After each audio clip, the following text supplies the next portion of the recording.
Hi everyone, welcome back to my channel. My name is Carly, and as usual today I have kitties in and around my room, so if you hear jingling or adjacent cat noises, that's what's going on. They just really like to be around when I'm doing voiceovers. I don't know why. They're usually napping unless I am doing this exact activity. So today we are doing my March 2024 reading journal setup spreads. Reading journal spreads. I don't know what to call these. It's not really a setup. It's not like I'm setting it up to use it in the future. I'm just journaling about the books that I read in March. I haven't posted a video in a few weeks. This time of year is really the time that I'm doing the most amount of activities and traveling and things like that. We just got back from a trip to Boston for my husband's birthday. We went to a bunch of baseball games and did some history stuff. And so that took up a lot of my time. And now I'm about to get on another flight to go see my husband's little sister's band competition. She's still in high school and she is in marching band. So we are flying out this afternoon and I really want to get this video up. So I'm doing the voiceover right now and I'm hoping to squeeze all of this into this late morning and get this up because I miss posting videos and getting comments and talking to people about books. So this video I hope will be going up the day that I'm recording this voiceover. So if you've watched any of my other videos, you know that I have used the different full moons that happen throughout the year as inspiration for my cover pages, and this month is no different. I did some research and learned about the different names of the full moon that happens in March, and I settled on using the term crow moon. This name comes from the northernmost indigenous tribes, and it represents the return of the crows after the winter ends. Other names include the worm moon, which represents the earthworms coming back through the soil, the full crust moon, which is talking about how the snow would melt during the day and then refreeze overnight and do that continuously, and it forms a crust on the top of the snow.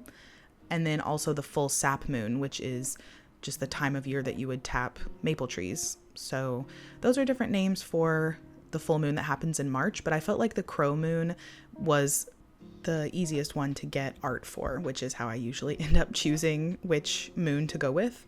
And I found this beautiful crow artwork from Marigona Suli Art, which is one of my favorite sticker shops right now.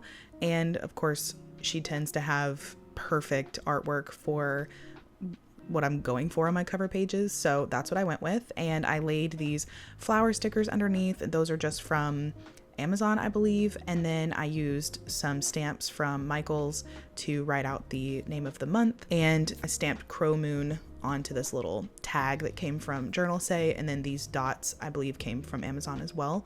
And that's sort of the end of this cover page. I waited for the right hand side because I just couldn't find inspiration to keep going on that one, so I do come back to it at the end.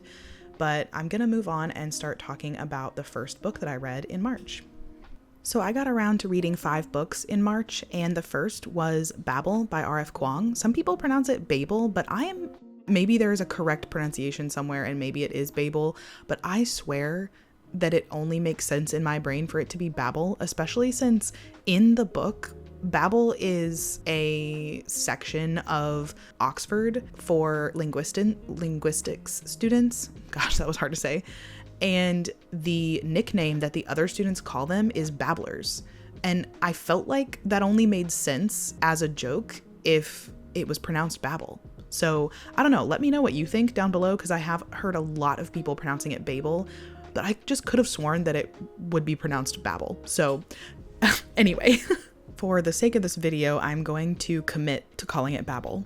So Babel by R.F. Kuang is a sort of light fantasy, historical fantasy novel about a character named Robin Swift, which is his chosen English name. And Robin is a young boy who ends up being orphaned in China very young. So he's about 7 when this happens. And a mysterious man shows up and takes Robin with him back to London. Robin has been tutored his entire childhood and speaks English because of that tutoring and the books that he would read. The man that takes him, Professor Lovell, trains Robin and hires tutors and things to also train Robin in languages like Latin, Ancient Greek, and continuing his Chinese and English, all in preparation for him to be accepted to the Royal Institute of Translation in Oxford, also known as Babel. Robin does eventually get into Oxford, and the rest of the story sort of kicks off from there. The central themes in this story are centered around colonization and the erasure of someone's culture and the battle within a person holding on to their own culture or assimilating into a different one, and basically talking about how that experience is different for different people depending on their background and their experiences and things like that. So that's kind of where this story is focused. There's also a really interesting light magic system having to do with silver and silver bars, which is I just found really fascinating. So overall, Babel was not nearly as intimidating as I thought it would be when I started. I had put off reading Babel for quite a while. I was afraid it would be more high fantasy and really academic on things like translation and linguistics, which I don't know anything about. It absolutely was academic, but I didn't mind it at all, and it definitely was not high fantasy. This was not a thoroughly described magic system. You know, it was set in the real world, and I actually really liked the fact that it was a light magic system and there wasn't a lot of explanation. I didn't really find myself needing a deep explanation of the magic system. I accepted it and went along with it, and I feel like that was enough. Babel was written in a very accessible way, and it made the academic content actually not just easy to digest, but actually very interesting. And I was kind of interested to learn more, and it made me look up a few things that I probably wouldn't have looked up otherwise. I loved learning about translation and thinking about languages in a way that I had never have before. When I did find criticism of this book, a lot of it was rooted in a couple of things. One being having one-dimensional characters, and another one being the repetition of the anti-colonialism beliefs. And I think that both of these concerns, for me personally, were really quelled by one thing, which is how young these characters are. I haven't seen a lot of people talking about this, but these characters are, based on the way the story was written, it seems like Robin aged about 7 years from the time that he was taken to London to the time that he arrived at Oxford, which makes him 14, which is not uncommon probably at the time in 1828, it looks like the book was set in, for a 14-year-old to go to college. It wasn't the same as college now. And so I think the idea that a person would be one-dimensional when they're 14 is pretty standard. It wouldn't surprise me that a 14-year-old would not have a very centered self yet and a very well-rounded sense of who they are, especially someone who was uprooted from their home and taken from a family that would have, you know, instilled these pieces of identity into them. Robin didn't have that, and all of the children that you're seeing Robin interact with also didn't have that, except for maybe a couple of them. So it doesn't surprise me that these characters would have been somewhat one-dimensional. The repetition of the sort of lessons of this story didn't bother me at all, because it felt very, again, realistic for someone who's 14 and who knows nothing except for whatever memories they have from when they were under 7, and then the experiences that they have from the man who essentially abducted them from their home and taught them the culture that they had to assimilate into. It doesn't surprise me that someone like that would need very significant repetition of certain lessons, and I think that a lot of children need lessons to be repeated over and over and changing their circumstance and then learning that lesson again in a new circumstance. I think that's pretty common. So it didn't bother me at all, but I do understand the criticism for sure. But overall, I loved this book. I gave it a 5-star for sure. I know I had a lot to say about that book that I ended up kind of speaking past the actual spread, but I wanted to mention that I did use stickers from Mushyworks for that spread. And now I'm going to move on to talking about this one. The next book that I read is Wildfire by Hannah Grace. This is the second book after Icebreaker in the Maple Hills series. I originally picked up Icebreaker because I loved the cover and I read it last year and I didn't really love it. Also, by the way, you can see that my hand is really scratched up. It's just, I play with my cats a lot, so you know, I know it doesn't look great, but it's fine. I used this sticker sheet, by the way, from Turtle Soup. I got this from a bookshop when I was in Madison, Wisconsin, and it looks like maybe it looks like they probably have an online shop or something, but I did get this in person, so I haven't checked out their online store yet. So like I said, I didn't really like Icebreaker when I read it last year, but I still wanted to give the second book a chance, especially since it's a college romance set at a summer camp. I felt like that sounded really fun. So Wildfire is about two students from Maple Hills, Russ and Aurora, who have a one-night stand at a party and then end up being camp counselors at the same summer camp. That's pretty much the entire story. They both have some kind of like issues with their fathers, so they sort of bond over that, but I would say that's pretty much the whole story. I did not like this. I thought I disliked Icebreaker, but this book actually kind of took all of the things that I disliked about Icebreaker and turned it up to 100. I thought maybe the criticism of the first book would cause the second book to improve in quality, but it just really didn't, unfortunately. There were a lot of really awkward, I do not get the ick very easily from sex scenes. I can handle pretty much anything, and I was so uncomfortable in some of these sex scenes. And what's crazy is that usually it's the man, like in a hetero romance, usually it's the man that gives me the ick, but actually Aurora was the one that was giving me the ick in this story. So I don't know how that happens, how you can write a woman that would give me the ick in that way, but she did it. I don't know. This book could have been set absolutely anywhere. I was so interested and excited for a summer camp romance. I was excited for the bonfires and just the summer kind of vibes, especially since it was March and we were running, full steam ahead into the spring and summer. This book could have been set anywhere. It really had not a lot of summer camp going on.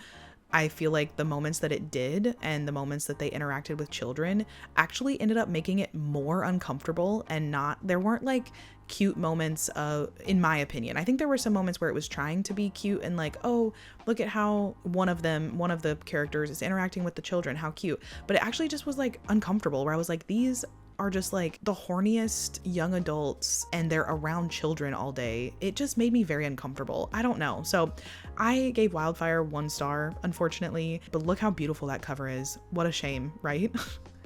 The third book that I read in March is The Tea Dragon Festival by Kay O'Neill. This is the second book in the graphic novel series, The Tea Dragon Society.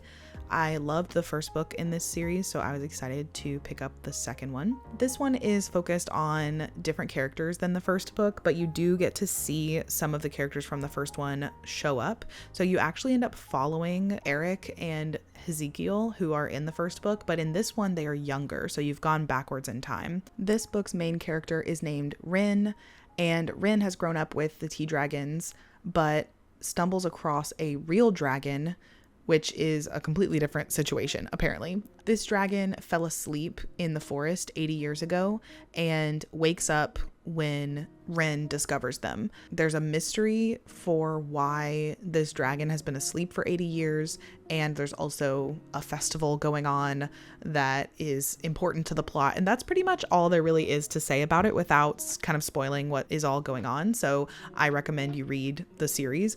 I really loved this story. It was a great continuation in the Tea Dragon Society series. The art is gorgeous. The world is so cozy. I love that sign language is an aspect of this one, and there are also a lot of good conversations around gender, and this would be like even a good children's story. So I think these graphic novels are amazing, and I am looking forward to reading the third one. I don't often even rate graphic novels just because I feel like they don't go in depth enough for me to get a good rating out of 5 for them. So a lot of times I just leave them unrated, and that's what I did with this one, but I did love it and I do recommend it. I mentioned before that I used this kind of adventure sticker sheet from Turtle Soup, but I also used some origami paper from Muji, some paper from old books, these dots that I used before from Amazon, and then also some washi tape from Simply Gilded.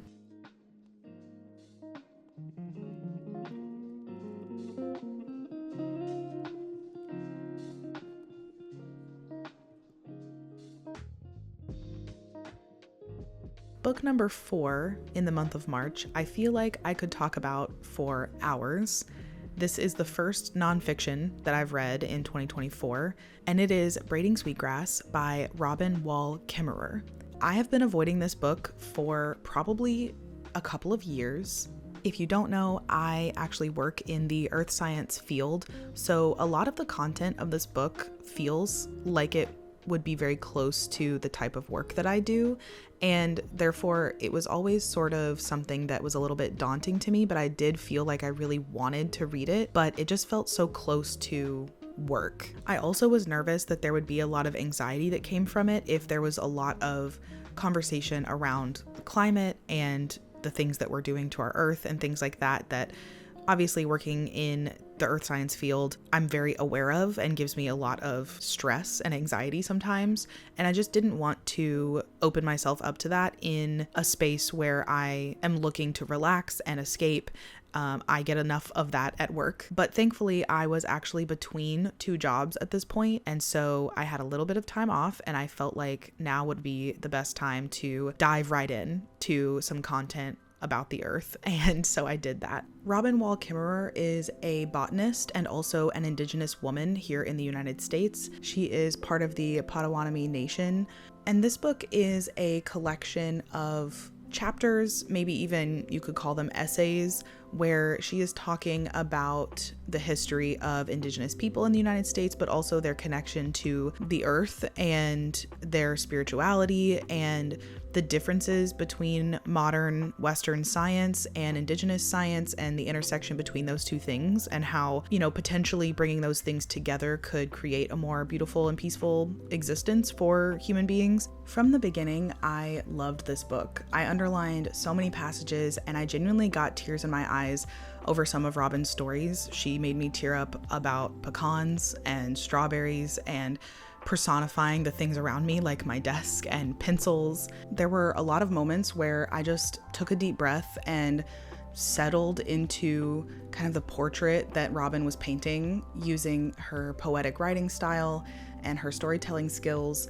She made the stories easy to digest. You do not have to be a scientist or know anything about the science of how our earth works to enjoy this book. It never felt bogged down by the nonfiction of it. I did see some criticism about how the book maybe has some aspects that put indigenous societies on a pedestal and acts a little bit like everything would be perfect if everyone just adopted life exactly as indigenous peoples lived it, or at least the record of what we have for how indigenous people lived life. I can see maybe how some people saw it that way and had an eye roll moment, but I didn't really read it that way. It felt much more like an indigenous woman's love letter to a life that she might have had.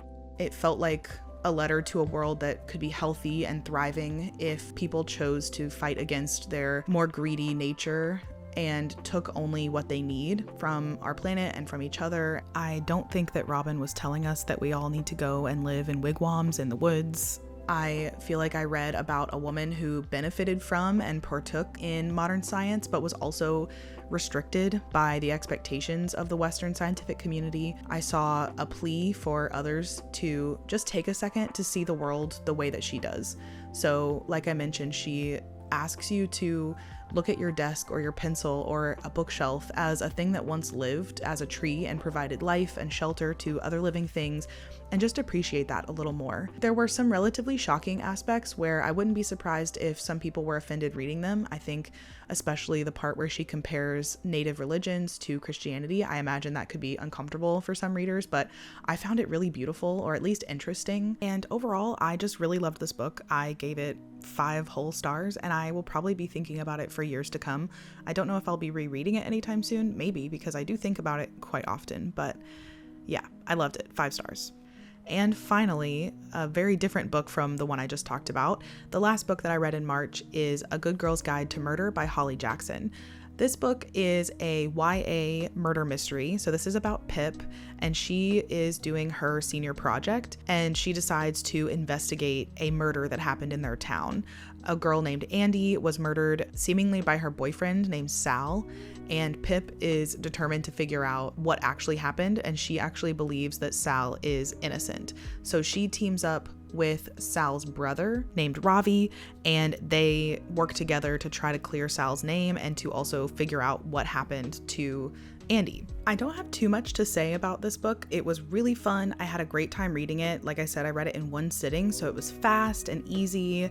It was pretty light given the subject matter, and I just had a great time. I don't really have much else to say. I think the characters were really good. Ravi and Pip were so fun together. I felt like they were very cute. They had a cute little romance going on. It had a little bit of Riverdale vibes to it, not as dramatic, but still had that kind of, you know, teenagers investigating crimes, that kind of thing. I think Pip was probably pretty lucky in that all of her shenanigans, she didn't get hurt once, but you know, it's a YA murder mystery, so I think that's fine. And that's pretty much all. I mean, I gave this 4 stars. I thought it was really fun. I don't think that I'll continue on in the series probably, but I did enjoy it for sure. So yeah, just a solid 4-star for me. And now I'm gonna turn back. You can see I've already turned back to the cover page, and I'm gonna finish up that cover page. I had some items from Journal Say come in, and that just gave me the kick that I needed to get this cover page finished. So I'm using some of those same flower stickers from Amazon in the background, but then I'm using this like green letter looking paper from Journal Say, and then these green frames as well. So I will glue that down and then write all of the names of the books that I read in those frames. I'm not going to put them in order of how I read them probably, because like some frames have less writing room than others. So I'm just going to fit the name of the books where I can. So I'm not going to worry about that too much. And that is pretty much everything. I will stamp books read on the top of this page using the same stamps that I used for the March title. And again, those are just from Michael's, and that'll be the finished cover page spread once I get there. Thank you all so much for watching this video. Thanks for coming back if you are returning, and thank you for joining me if you're new. I hope that you stick around and subscribe. Let me know if you read any of these books, what you think of them, or if now that I've reviewed them, if you are interested in reading them, or if you took them off your TBR based on, again, I think I said this last video, but don't take books off your TBR just because I said I don't like them. Don't feel like my opinion means anything at all. So unless there's some specific reason, don't feel like you won't like the book. These are just my own opinions. So like I said, that wraps everything up. Thank you all so much. Stick around if you want to see a little flip through of all of the spreads that we made today, and I will see you all next time.